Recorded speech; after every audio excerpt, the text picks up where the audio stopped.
আসসালামু আলাইকুম ভিউয়ার্স। এই পর্যন্ত আপনি আপনার মোবাইল ফোন দিয়ে যাবতীয় যে কাজগুলো করছেন পুরো ডাটাবেস কিন্তু আপনার মোবাইল ফোনে এখনও পর্যন্ত রেকর্ড আছে। আপনি চাইলে এখন নিজে সেগুলো চেক করে ডিলিট করে ফেলতে পারবেন।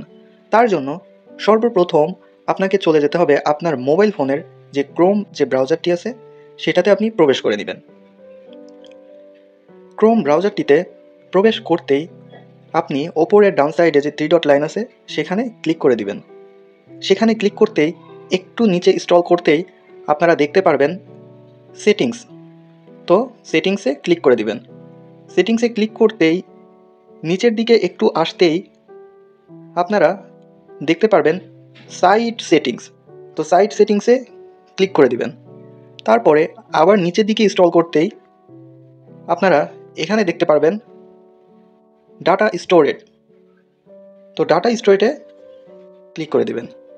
এখানে ক্লিক করতেই আপনারা আপনার মোবাইল ফোনে যাবতীয় যা যা করছেন বা যা কিছু সার্চ করছেন সবগুলোই এখানে দেখতে পারবেন। তো এখান থেকে আপনারা ডিলিট অল ডাটা এখানে ক্লিক করতেই সব ডাটাগুলো ডিলিট হয়ে যাবে। তো দেখুন তারপরে ডিলিটে ক্লিক করে দিবেন। তো দেখুন সবগুলো কিন্তু ডিলিট হয়ে গেল।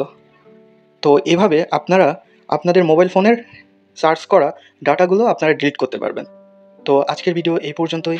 আপনারা সবসময় সুস্থ থাকবেন, ভালো থাকবেন। আল্লাহ হাফেজ।